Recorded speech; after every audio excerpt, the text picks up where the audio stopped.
दोस्तों, आज की हमारी कहानी है अंश और निशा के नाम। मैं रसोई में खड़ी अपने बाप की गंदी बातों को सुन रही थी। मेरा दिल बुरी तरह टूट चुका था। क्या एक बाप अपनी खुद की बेटी के साथ ऐसा कर सकता है? इस विचार ने मुझे अपने आप को ख़त्म होते हुए महसूस कराया। मेरे पापा मेरी सौदेबाजी कर रहे थे। ये बातें मेरे लिए तेजाब की तरह थीं। वैसे भी मैं अपने बाप के घर सुरक्षित नहीं थी। मेरा बाप एक नंबर का जुआरी और शराबी था। माँ के मरने के बाद ये घर मेरे लिए सुरक्षित नहीं रहा था। जब तक मेरी माँ जिंदा थी वो हर वक्त मेरी ढाल बनी रही थी। पापा के हर जुल्मों सितम को सहती रहती, लेकिन अब तो पापा के दिल से सारा डर ही निकल गया था।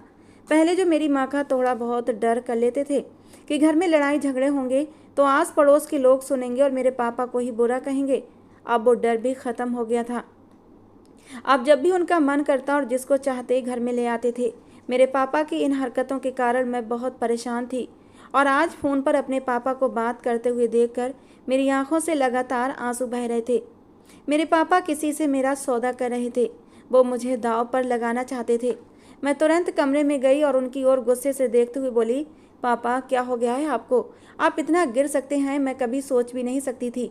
मैं आपकी सगी बेटी हूँ, आप मेरे साथ ऐसा कैसे कर सकते हैं? ठीक है कि माँ का देहांत हो गया है, लेकिन आप ऐसा ना करें। मेरे गहने ले लीजिए, जो चाहें ले लें।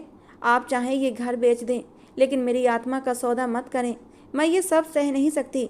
ये एहसास ही मुझे मरने के लिए काफ़ी है कि मेरे सगे बाप ने मुझे दांव पर लगा दिया था। मेरे पापा ने बेरहमी से जवाब दिया, ज़्यादा बकवास मत कर, वरना हम लोगों से ये रहने की जगह भी छिन जाएगी। मैं ये घर पहले ही जुए में हार चुका हूँ।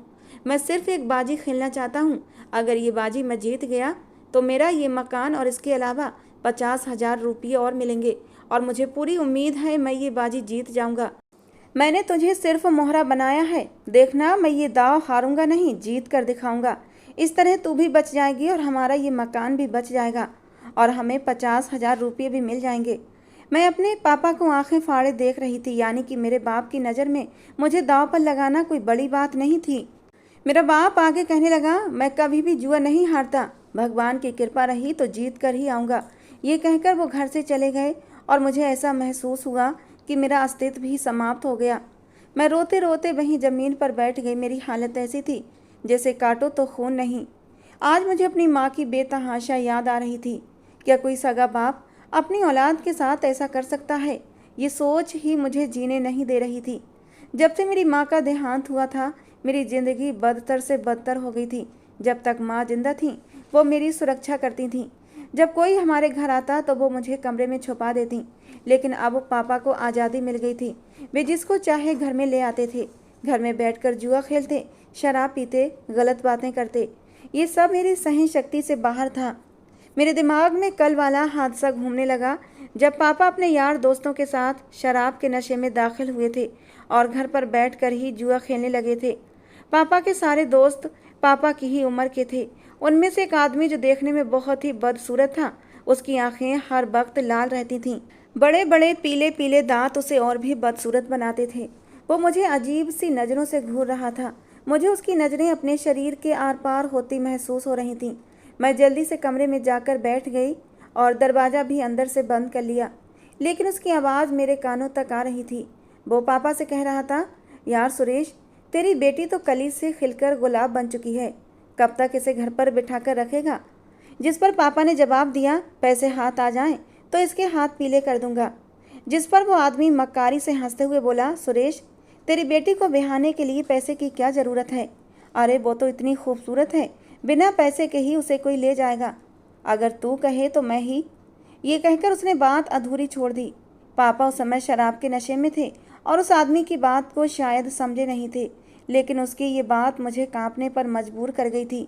बेगैरत इंसान, उसे इतनी भी शर्म नहीं थी कि उसकी बेटी उम्र में मेरे बराबर थी। मुझे अपने सगे बाप से नफरत महसूस होने लगी। ये पल एक बेटी के लिए बहुत दर्दनाक होता है जब वो अपने सगे बाप से नफरत करती है। मेरे दिल से कभी भी मेरे पापा के लिए दुआ नहीं निकली। मैं लगातार उन्हें बद्दुआएं दे रही थी। पापा को गए लगभग 1 घंटा हो चुका था और मैं जिस हालत में बैठी थी उसी में बैठी रही। दिल ही दिल मैं अपने भगवान से दुआ कर रही थी कि पापा इस बार जुआ जीत कर आएं, क्योंकि अगर वे हार जाते तो मेरी ज़िंदगी बर्बाद हो सकती थी। लगभग 1 घंटे बाद वे घर लौटे। उनके कंधे झुके हुए थे, यानी वो जुआ हार चुके थे। ये एहसास ही मुझे ख़त्म करने के लिए काफ़ी था। वे मुझे देखकर तुरंत बोले, कमरे में जाओ और बैठ जाओ, जब मैं आऊँगा तो तैयार मिलना। मैंने उनकी ओर देखा और रोते हुए बोली, पापा ऐसा जुल्म मत करो, मैं आपकी सगी बेटी हूँ। भगवान के लिए मेरी इज्जत का सौदा मत करो। आपको जो चाहिए मैं देने को तैयार हूँ। उस दिन आपने मुझसे माँ के गहने मांगे थे ना, आज आप वो ले लीजिए, लेकिन मेरे साथ ऐसा मत कीजिए। आज मैं एक ऐसे मोड़ पर खड़ी हो गई थी कि मैं अपनी माँ की अंतिम निशानी तक देने को तैयार थी, जबकि मेरे पापा ने मेरी ओर देखते हुए कहा, तुझे क्या लगता है कि मैं वो गहना नहीं लूँगा? अरे वो मेरा ही है और हर हाल में लूँगा। खैर तुम कमरे में जाओ, तुम्हारी शादी होने वाली है। पापा की बात सुनकर मैं एक झटके से अपनी जगह से उठी थी। पापा की ओर देखकर बोली, किसके साथ मेरी शादी है? आप क्या करके आए हो मेरे साथ? और उन्होंने अचानक मेरे करीब आकर मेरा हाथ पकड़ा और मुझे कमरे में धकेल दिया और बाहर चले गए। मैं दरवाजे तक गई, लेकिन वे कमरे का दरवाज़ा भी बाहर से बंद कर चुके थे। मुझे सांस लेने में कठिनाई महसूस हो रही थी। मेरा दिल चाहता था कि ज़मीन फटे और मैं उसमें समा जाऊं। जैसा मैंने सोचा था वही हकीकत बन चुकी थी। मेरे पापा जुआ हार चुके थे और अब पता नहीं मुझे किसके पास भेज रहे थे। ये सोच ही मुझे मारने के लिए काफ़ी थी। थोड़ी देर बाद ही घर में आदमियों की आवाज़ें सुनाई देने लगीं। निश्चित ही पंडित जी और जिससे मेरी शादी हो रही थी वे लोग आ गए थे। मैंने तुरंत अपने चारों ओर दुपट्टा लपेट लिया और ख़ुद को तैयार कर लिया कि मैं किसी भी हाल में शादी के लिए तैयार नहीं होंगी। मैं अपने बाप जैसे किसी नशेड़ी और जुआरी मर्द के साथ ज़िंदगी नहीं गुजार सकती थी। यकीनन मेरे बाप ने मेरा सौदा अपने जैसे ही किसी घटिया इंसान से किया होगा। कुछ ही देर बाद मेरे पापा कमरे में आए और मुझे देखकर बोले, चल निशा बाहर आ, तुम्हारा दूल्हा आ चुका है। मैं तुरंत सिर झुकाकर बोली, मैं मर जाऊंगी लेकिन ये शादी नहीं करूंगी। ये बात आप अच्छे से दिमाग में बिठा लें। मैं कोई अनाथ नहीं हूँ, मुझे अपने हक में बोलना आता है। इससे पहले कि मैं कुछ और कहती, एक हैंडसम सा आदमी कमरे में दाखिल हुआ और मेरी ओर देखकर बोला, मिस निशा, मैं आपसे कहता हूँ आप शादी के लिए तैयार हो जाइए। जैसा आप सोच रही हैं ऐसा आपके साथ कुछ भी नहीं होगा। मैं वादा करता हूँ आपसे। अपने सामने खड़े मैं उस खूबसूरत नौजवान को हैरानी से देख रही थी। हमारे छोटे से मोहल्ले में इतना खूबसूरत सजीला नौजवान कैसे आ सकता है? उसने 3 पीस सूट पहना हुआ था। उसकी दूधिया रंगत पर काले कपड़े बहुत अच्छे लग रहे थे। बाल जैसे सेट किए हुए थे। ऊंचा, लंबा और चौड़ी कदकाठी वाला ये आदमी काफ़ी हैंडसम था। मेरा दिल जोर से धड़क गया। क्या मेरी शादी इससे हो रही थी? अचानक मेरे दिमाग में ख्याल आया और मेरा दिल खुशगवार हैरत से धड़क उठा। लेकिन तुरंत ही मेरे दिमाग पर यह सोच हावी हो गई कि यह आदमी भी नीच और घटिया है। इस आदमी ने मेरे पापा को जुए के लिए उकसाया और अब मुझे जुए में जीत लिया है। इसके नज़दीक औरत जात की कोई इज्जत ही नहीं है। ये औरतों को बस खिलौना समझता है। मेरे दिल में खुद ब खुद उसके लिए गुस्सा और नफरत के भाव पनपने लगे। मैंने नफरत से कहा कि मैं तुम जैसे घटिया नीच इंसान के साथ शादी नहीं कर सकती, जिसके लिए औरत सिर्फ बिकाऊ माल है। मेरे पापा मेरे पास आए और मेरे चेहरे पर एक जोरदार थप्पड़ मारा और बोले, अगर तुमने अभी और इसी वक्त इस आदमी से शादी नहीं की तो याद रखना, मैं तुम्हें उन लोगों के हवाले कर दूंगा जो तुम्हारा शरीर नोचने के लिए तैयार बैठे हैं। इसलिए चुपचाप सिर झुका दो, वरना मुझसे बुरा कोई नहीं होगा। उस आदमी ने कुछ कहने की कोशिश की, इससे पहले ही मैं पापा की बात सुनकर कांप उठी और चुपचाप अपना सिर झुका दिया। मुझे उस आदमी से भी नफरत महसूस हो रही थी, जो मेरे पापा की ही तरह था। मेरे पापा मुझे खींचकर लॉन्ज में ले आए और पंडित जी के साथ बिठा दिया। उन्होंने एक नज़र मुझ पर डाली और मेरे पापा की ओर देखते हुए गंभीर स्वर में बोले, इस तरह के ज़बरदस्ती के रिश्ते सफल नहीं होते। जब तक लड़की दिल से राजी नहीं होगी, हम ही शादी नहीं करवा सकते। पंडित जी ने ऐसा कहा तो मेरे पापा ने उसका गिरेबान पकड़ लिया और उनकी ओर देखते हुए बोले, ज़्यादा बातें मत बनाओ, चुपचाप मंत्र पढ़ो। इसके पैसे हम तुम्हें दे चुके हैं, ज़्यादा बकवास करने की ज़रूरत नहीं है। पंडित जी तुरंत गुस्से में आकर अपनी जगह से खड़े होते हुए बोले, मैं कोई अनाथ पंडित नहीं हूँ जिसके आगे पीछे कोई नहीं। ज़्यादा बकवास करने की कोशिश की तो मैं यहाँ के मंदिर के सभी प्रबंधकों को बुलाकर खड़ा कर दूंगा और तुम्हें पुलिस के हवाले कर दूंगा कि तुम लड़की की इच्छा के खिलाफ शादी कर रहे हो। मुझे अचानक ही एक सहारा सा महसूस हुआ। मैंने कुछ कहने की कोशिश की, लेकिन उस आदमी ने तुरंत पंडित जी के पास जाकर उन्हें धीरे धीरे समझाना शुरू कर दिया। उसकी आवाज़ मेरे कानों तक नहीं पहुंच रही थी, इसलिए मैंने कुछ भी नहीं सुना। लेकिन जिस तरीके से वो बात कर रहा था उससे ऐसा नहीं लगता था कि वो जुआरी या शराबी है। थोड़ी देर बाद पंडित जी संतुष्ट होकर मंत्र पढ़ाने के लिए राजी हो गए। मैं पंडित जी से कुछ कहना चाहती थी, लेकिन अचानक वो आदमी मेरे पास आया और मेरे हाथ पर अपना हाथ रखते हुए नरमी से बोला, मिस निशा, शादी के लिए राजी हो जाइए, नहीं तो आपको आइडिया नहीं है कि आगे आपकी ज़िंदगी में क्या कुछ बुरा हो सकता है, क्योंकि आपके पापा अच्छे इंसान नहीं हैं। मैंने झटके से अपना हाथ उसके हाथ से हटा लिया। वो आदमी कौन सा अच्छा काम कर रहा था कि मुझसे सहानुभूति की उम्मीद कर रहा था। खैर, मेरे पास दूसरा कोई ऑप्शन नहीं था और मजबूरन मुझे शादी करनी पड़ी। मैं उसके साथ जाना नहीं चाहती थी। मुझे अपने बाप से भी ज़्यादा नफरत उस अनजान आदमी से महसूस हो रही थी जो ज़बरदस्ती मेरी ज़िंदगी में शामिल होकर मेरा सब कुछ बन बैठा था। उसने मेरी बोली लगाई थी और ये वो सच था जो मेरे दिल में सुई चुभो रहा था। लेकिन अगर मैं यहाँ ठहरी रहती तो पापा का कोई भरोसा नहीं था कि वो मुझे फिर से किसी आदमखोर के हवाले कर देते। ये भी भगवान की कम कृपा नहीं थी कि मेरे बाप ने ऐसे ही मेरा हाथ पकड़कर किसी के हाथ में नहीं दिया था, बल्कि इज्जत से मेरी शादी की थी और मुझे विदा किया था। मेरे पति का नाम अंश मल्होत्रा था। अंश की कार काफ़ी बड़ी थी। क्या वो आदमी बहुत अमीर था? ये सवाल आते ही मैंने उसके गंभीर चेहरे को देखा। वो आदमी मेरी तुलना में कई गुना ज़्यादा हैंडसम था। उसने मेरा हाथ थाम कर फ्रंट सीट का दरवाज़ा खोला और मुझे बैठने का इशारा किया। मैंने नफरत से अपना चेहरा फेरते हुए चुपचाप कार में बैठ गई। वो भी घूमकर ड्राइविंग सीट पर बैठ गया और कार को हमारे मोहल्ले से बाहर निकालते हुए ले आया। मैंने एक बार भी अपने पापा को देखने की ज़रूरत नहीं समझी थी। जिस इंसान ने मेरा सौदा किया वो कितना बुरा हो सकता है, इस सोच से मुझे दुख हो रहा था। एक लंबे सफ़र के बाद कार एक झटके से रुक गई। ये उसके घर का गैरेज था। वो अपनी तरफ से उतरकर मेरे पास आया और हाथ फैलाते हुए नरम आवाज़ में बोला, आ जाइए, आराम से उतरिए। एक पल के लिए वो व्यक्ति मुझे अच्छा लगा। काफ़ी समझदार और पढ़ा लिखा लग रहा था। लेकिन तुरंत ही मेरे दिमाग में मेरे पापा की बातें लहराईं कि इस आदमी ने मुझे ख़रीदा था। इतनी इज्जत मुझे पच नहीं रही थी। फिर भी मैंने उसकी चौड़ी हथेली पर अपना हाथ रख दिया। उसने बहुत हक से मुझे थामते हुए गाड़ी से उतार कर अपने बड़े से बंगले में ले गया। वो घर नहीं बल्कि कोई महल था। जो भी इंसान उसके बंगले को देखता तो पसंद किए बिना नहीं रह सकता था। वो मुझे देखकर प्यार भरे अंदाज में बोला, आज से आप इस घर की मालकिन हैं। उम्मीद है कि आप मुझे और मेरे बच्चे को अच्छे से संभालेंगी। मैंने एक झटके से उस व्यक्ति को देखा। क्या वो पहले से शादीशुदा था? ये ख्याल आते ही मेरी आंखों में आंसू आ गए थे। उसने मुझे देखकर कहा, मिस निशा, मैं जानता हूँ आपके लिए ये बात दुखद होगी कि मैं पहले से शादीशुदा हूँ और मेरा एक बच्चा भी है, लेकिन मेरी पहली पत्नी की डिलीवरी के दौरान ही मौत हो गई है। मुझे अपने बच्चे की देखभाल करने के लिए एक औरत की ज़रूरत थी और आपके पापा। वो और कुछ कहता इससे पहले ही मैंने हाथ उठाकर उसे चुप रहने का इशारा किया और ठंडे स्वर में कहा, इतनी सफाई देने की ज़रूरत नहीं है। मैं तो एक दासी हूँ। जो आदेश आप देंगे मुझे मानना होगा। आखिरकार आप मुझे खरीद कर लाए हैं और ख़रीदी गई औरतें पत्नी नहीं होती। वो या तो दासी होती हैं या फिर रखैल होती हैं। मैंने काफ़ी सख्त शब्द कहे, जबकि मेरी ये बात सुनकर उसका चेहरा गुस्से से लाल हुआ था। अभी कुछ देर पहले जो उसके चेहरे पर नरमी और प्यार के भाव थे वो एकदम से गायब हो गए थे। उसने सख्ती से मेरा बाजू दबोचते हुए मुझे अपने करीब किया। फिर मेरी आंखों में आंखें डालकर कहने लगा, खबरदार, जो आज के बाद मैंने तुम्हारे मुंह से ये शब्द सुने तो मुझसे बुरा कोई नहीं होगा। मैं उसका इतने गुस्से वाला रूप देखकर सहम गई थी। अब तक मैंने अंश का केवल नरम स्वभाव देखा था।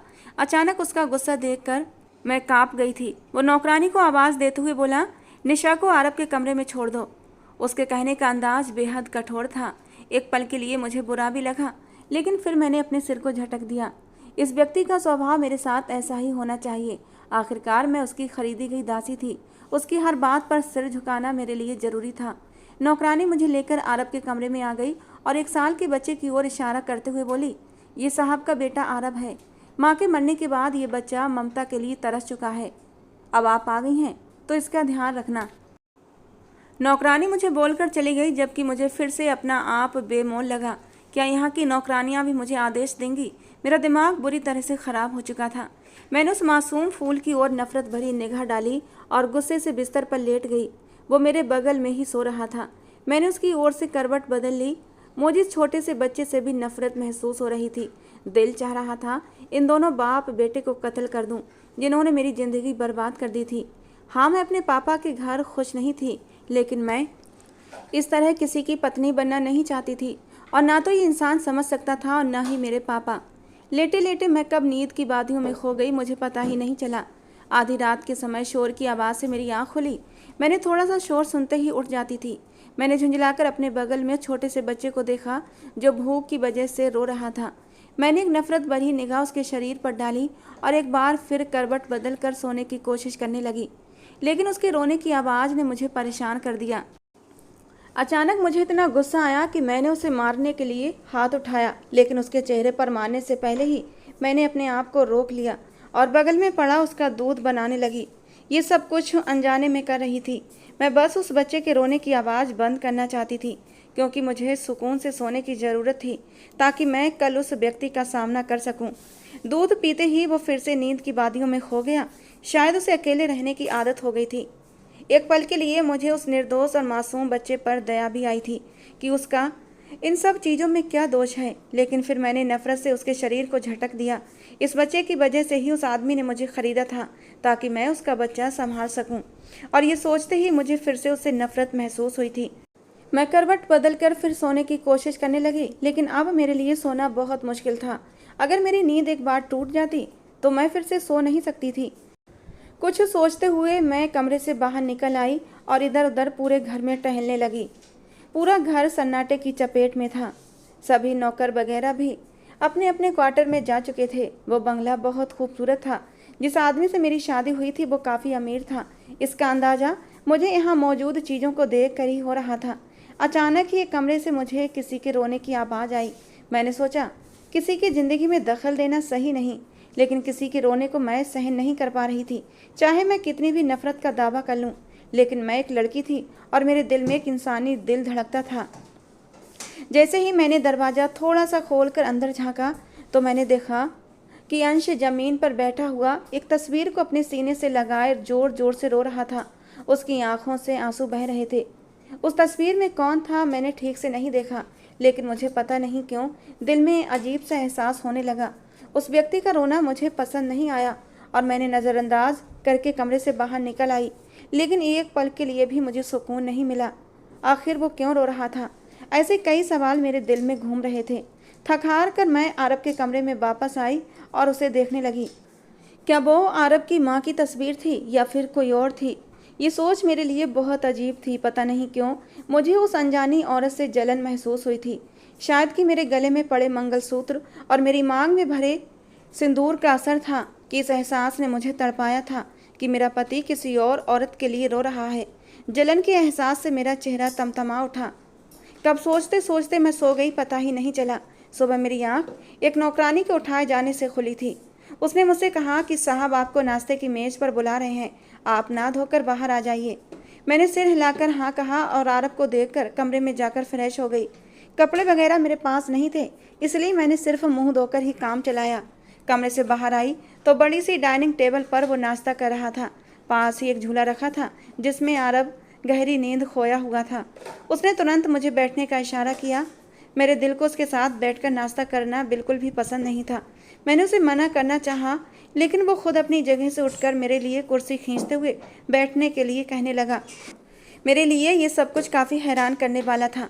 अगर वो इतना ही शिष्ट और पढ़ा लिखा था तो फिर वो जुए के अड्डे पर क्या कर रहा था?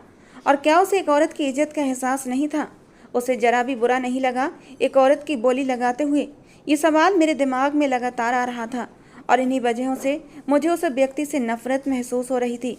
वो मुझे देखते हुए बोला, मैं आपके लिए नाश्ते का बेहतरीन इंतजाम तो नहीं कर सका, लेकिन जितना कर सकता था उतना कर लिया है। शुरू करें? ये कहकर उसने नाश्ता करना शुरू कर दिया। मैंने भी रात से कुछ नहीं खाया था, इसलिए चुपचाप अपनी प्लेट में अंडा और ब्रेड निकाल कर खाने लगी। वो मुझे देखते हुए बोला, कल रात आप मेरे कमरे के बाहर आई थीं। अचानक मैं चौंक गई और फ़ौरन हड़बड़ाते हुए बोली, नहीं, मैं तो आरब के पास ही थी। क्यों, कुछ हुआ है क्या? मेरा लहजा लड़खड़ाता हुआ था। उसने तुरंत सिर हिलाते हुए कहा, नहीं नहीं, बस मुझे ऐसा लगा कि कल मेरे दरवाजे तक कोई आया था। वैसे रात मुझे अपनी माँ की बहुत याद आ रही थी तो मैं रो पड़ा था, बस और कोई बात नहीं। मैं अंश को हैरत से देख रही थी।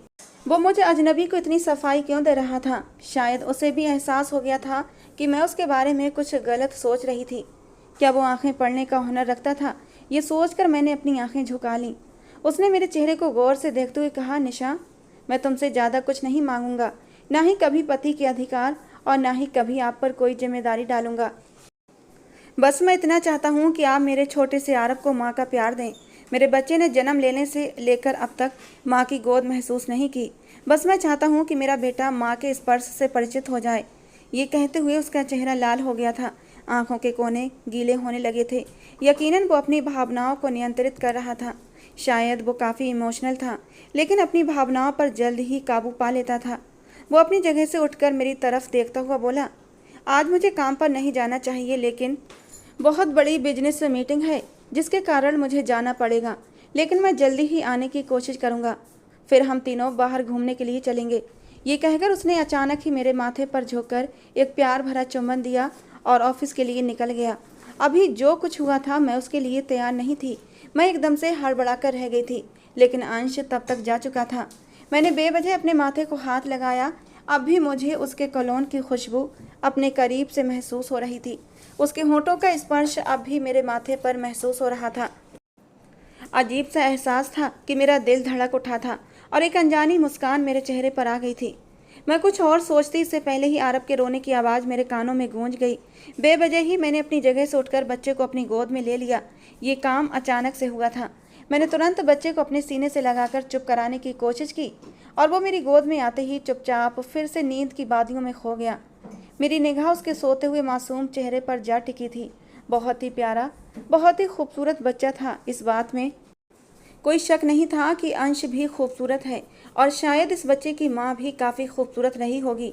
अचानक ही मुझे बच्चे की मासूमियत और उसकी खूबसूरती पर प्यार आ गया और मैंने सोते हुए उसे ढेर सारा प्यार कर लिया। मेरी गोद में वो बहुत ही सुकून से सो रहा था, ऐसे जैसे उसकी अपनी माँ की गोद हो। क्या सच में वो मुझे अपनी माँ मान चुका था? मेरे लिए यह एहसास काफ़ी खुश कर देने वाला था, लेकिन मैं अब भी किसी भी भावनाओं से परिचित होना नहीं चाहती थी। इसलिए मैंने जल्दी से बच्चे को झूले में वापस लेटा दिया और अपना नाश्ता करने लगी। समय गुजरता जा रहा था। शाम को वो मुझे बाहर घुमाने ले गया। अब वो बहाने बहाने से मुझसे बात करने की कोशिश करता था, लेकिन मैं उसे देखना भी नहीं चाहती थी, क्योंकि मेरे दिमाग में बस यही विचार हावी थे कि इस व्यक्ति ने मेरी बोली लगाई है, मुझे खरीदा है। मैं उसकी पत्नी नहीं बल्कि कोई दासी या रखैल हूँ। समय गुजर रहा था और वो मेरी बहुत देखभाल करने लगा था। स्वाभाविक रूप से मैं बच्चे के करीब होती जा रही थी। वो किसी के पास चुप नहीं होता था, अपने पापा के पास जाकर भी रोना जारी रखता। जब वो आशा भरी नज़रों से देखकर आरव को मेरी गोद में डालता और मैं उसे अपने सीने से लगाती थी, तो वो पल भर में चुप होकर सो जाता था। मेरे लिए मातृत्व का एहसास बहुत अलग था। मैं किसी को भी अपनी भावनाएं बता नहीं पा रही थी जो मैं इस बच्चे के लिए महसूस करने लगी थी। हाँ, कुछ ही दिनों में मैं इस बच्चे से घुल मिल गई थी और शायद वो भी मेरी गोद का आदी हो गया था। मैंने उसे निर्दोष फूल से नफरत करना छोड़ दिया था। मैंने सोचा कि इन सब बातों में बच्चे का क्या दोष है। अगर किसी की गलती है तो वो मेरे पापा या फिर मेरे पति की है, इसके अलावा और किसी की नहीं। समय तेजी से गुजर रहा था, लेकिन मैंने अभी तक अंश को अपने करीब नहीं आने दिया था। वो बहाने बहाने से मुझे छूने की कोशिश करता था। वो जवान मर्द था, उसके भी जज्बात थे और फिर मैं उसकी पत्नी थी। मुझ पर पूरा पूरा हक रखता था। उसकी आंखों की चमक और उसके चेहरे पर उमड़ते जज्बात मुझे बताते थे कि वो मेरे करीब आने के लिए मचलता है। वो मुझे अपनी बाहों में भरना चाहता है, लेकिन मैं नजरें चुरा लेती थी, जान कर भी अनजान बन जाती थी और अंश के सामने से हट जाती। वो बेबसी से मुझे जाता हुआ देखता रहता, लेकिन उसकी इतनी हिम्मत नहीं थी कि वो मुझे कुछ कह पाता या मेरे सामने से आकर कहता कि मुझे मेरा हक चाहिए। अभी तक मेरी नफरत चरम पर थी, लेकिन अंश से नफरत के बावजूद भी मैं अब भी अंश का इंतजार करने लगी थी। जब तक वो ऑफिस से ना आ जाता, मेरा ध्यान बाहर की तरफ लगा रहता। जैसे ही अंश की गाड़ी का हॉर्न बजता, पता नहीं क्यों मेरे दिल में एक सुकून सा उतर जाता। उसकी कुछ बोलती हुई नज़रें मेरे दिल में धड़कनें तेज कर देती थीं। उसका बहाने बहाने से मुझे छूना मेरे दिल के तारों को हिलाने लगा था। अंश ने मुझे कुछ ही दिनों में अपना आदी बना लिया था। उसके बिना खाना भी मुझे अब हजम नहीं होता था। उसके सामने मैं नफरत का दिखावा करती थी, उसके सामने कठोर शब्दों का यूज़ करती थी, लेकिन अकेले में उसकी कशिश मुझे जीने नहीं देती थी। और एक दिन एक खबर ने मुझे बेचैन कर दिया। मैं आरव के कमरे में उसके पास बैठी खेल रही थी कि एक अचानक नौकरानी दौड़ती हुई मेरे कमरे में आई और परेशान लहजे में बोली कि मैडम जी, अस्पताल से फ़ोन आया है, साहब का बहुत ख़तरनाक एक्सीडेंट हो गया है। उन्हें इमरजेंसी में भर्ती कर लिया गया है। उनकी हालत काफ़ी ख़राब है। आपको जाना चाहिए। ये खबर सुनकर मैं तुरंत ही बेचैन हो गई और चिंतित होकर उठ बैठी। नौकरानी मेरी ओर देखते हुए बोली, आप आरब की चिंता ना करें, हम उसे संभाल लेंगे। आप बस अस्पताल जाएं। आपके पति को आपकी ज़रूरत है। मैं कमरे से भागते हुए बाहर निकली, लेकिन तुरंत ही मुझे आरब का ख्याल आया। मैं यूँ नौकरानियों के भरोसे आरब को छोड़कर नहीं जाना चाहती थी। मैंने तुरंत ही उसे अपनी गोद में लिया और उसके दूध की बोतल हाथ में लेकर बाहर की ओर भागी। मैंने ड्राइवर को अस्पताल का नाम बताते हुए उसे बाहर चलने के लिए कहा। कुछ ही देर बाद हम लोग अस्पताल में मौजूद थे। वहाँ अंश के कुछ दोस्त और रिश्तेदार भी थे जो काफ़ी चिंतित नजर आ रहे थे। मेरे पति के जानने वाले बहुत थे जो उनके लिए तुरंत खड़े हो गए थे। मुझे देखते ही सबने सिर झुका लिया। मैं एक नर्स के पास जाकर अपने पति की तबीयत पूछने लगी और जैसे जैसे वो मुझे उसके बारे में बता रहा था, मेरी हालत ख़राब हो गई। उसे बिल्कुल होश नहीं आ रहा था। उसके दिमाग पर काफ़ी गहरी चोटें आई थीं। मेरा दिल बंद होने के करीब था। ये कैसा एहसास था मैं खुद नहीं जानती थी। उसकी थोड़ी सी जुदाई ने मुझे मौत के कगार पर लाकर खड़ा कर दिया था। शायद मैं अंश की आदी हो चुकी थी, उसकी प्यार भरी बातों की आदी, उसके स्पर्श की आदी। इसीलिए उसकी थोड़ी सी तकलीफ मुझसे सहन नहीं हो रही थी। मेरी आंखों से आंसू लगातार बहने लगे। थोड़ी देर बाद 2 नौकरानियां भी अस्पताल पहुंच गईं और आरब को संभालने लगीं। मुझे खुद का बिल्कुल होश नहीं था। मैं भागकर अस्पताल में बने एक छोटे से मंदिर में आई और भगवान के सामने बैठकर रो रो कर अपने पति की ज़िंदगी की दुआ मांगने लगी। मेरी माँ ने एक बार मुझसे कहा था कि पति के लिए पत्नी की दुआ और पत्नी के लिए पति की दुआ बहुत जल्दी कबूल होती है। मेरे लिए यही एक हथियार था कि मैं अपने भगवान से बेबसी से अपने पति की ज़िंदगी मांगूं। कहते हैं जब भगवान से दिल की गहराई से कोई चीज़ मांगी जाए तो वो आपकी प्रार्थना को कभी नहीं नकारता, बल्कि वो आपको इनाम देकर माला माल कर देता है। मेरे साथ भी कुछ ऐसा ही हुआ। मैं भगवान के चरणों में सिर झुकाए हुए सिसक रही थी और थोड़ी देर बाद एक नौकरानी ने आकर मुझे बताया कि साहब को होश आ गया है और उन्होंने सबसे पहले आपका नाम पुकारा है। वे आपसे मिलना चाहते हैं। ये सुनते ही मैं बेवजह आईसीयू के कमरे की ओर भागी थी, लेकिन दरवाजे पर रुककर मैंने तुरंत आरब को अपनी गोद में लिया और कमरे में दाखिल हो गई।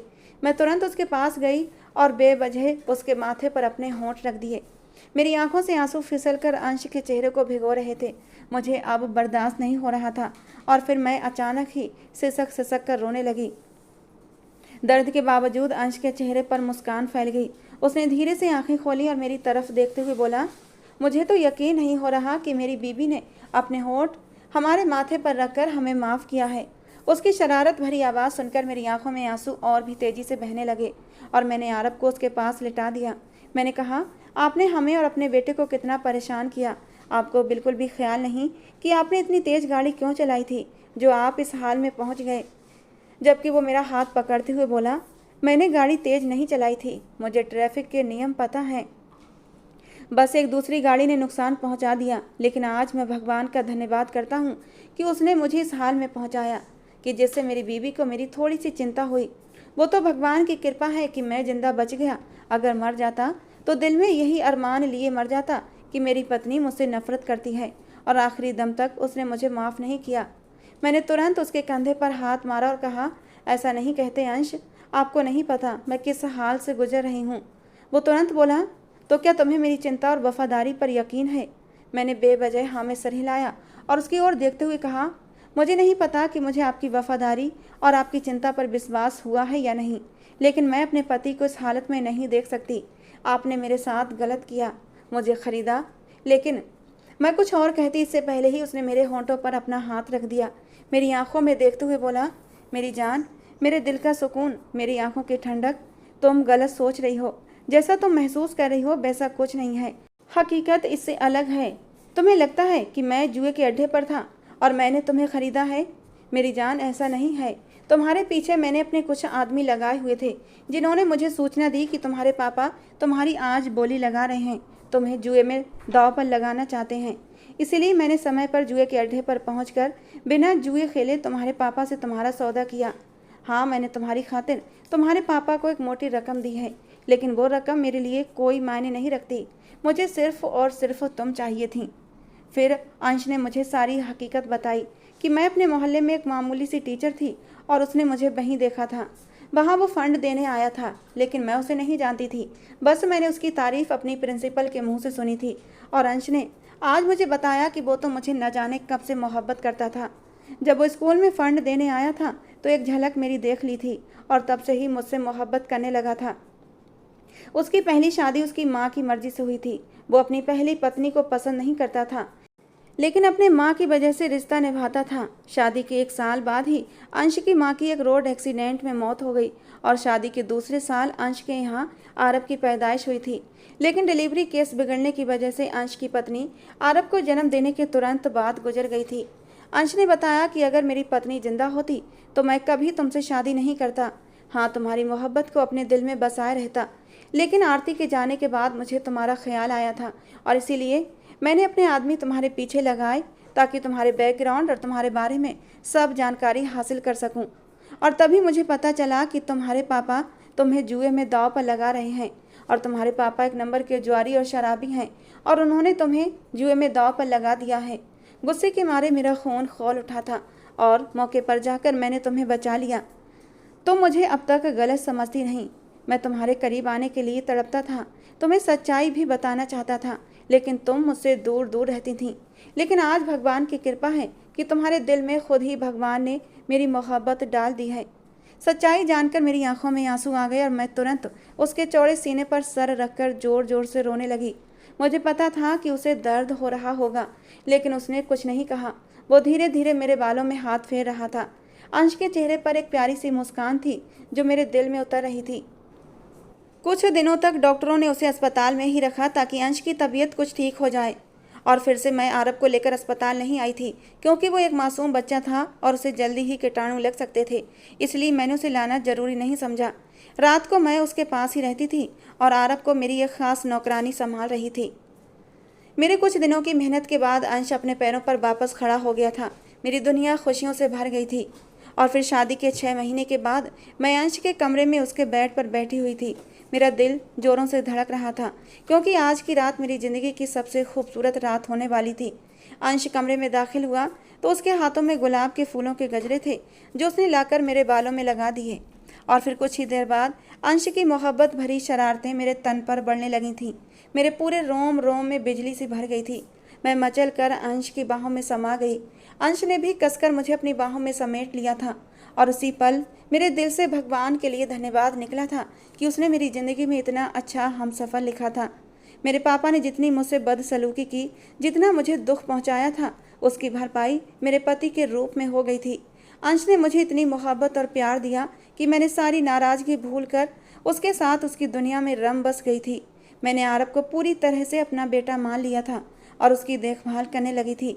कहते हैं कि पैदा करने वाला नहीं बल्कि पालने वाला बड़ा होता है, और मुझे पता था मेरा बेटा आरब बड़े होने पर मुझे माँ होने का गर्व जरूर देगा। और फिर कुछ साल बाद भगवान ने मुझे एक खूबसूरत सी बेटी दी, जिसे एक पल के लिए भी अंश और आरब नहीं छोड़ते थे। मेरी फैमिली पूरी हो गई थी और उनके साथ मैं खुशहाल ज़िंदगी बसर कर रही थी। तो दोस्तों, आज की हमारी कहानी थी अंश और निशा के नाम। आपको कैसी लगी ज़रूर बताना। पसंद आई हो तो प्लीज़ लाइक करना। रोज़ एक नई कहानी सुनने के लिए हमारे चैनल को भी सब्सक्राइब करना। अपने नाम की स्टोरी लिखवाने के लिए दोस्तों अपने नाम मुझे नीचे कमेंट बॉक्स में देना। मैं आप लोगों के नाम की स्टोरी भी लेकर ज़रूर आऊँगी। तो चलिए दोस्तों, मिलते हैं अगली किसी नई स्टोरी के साथ।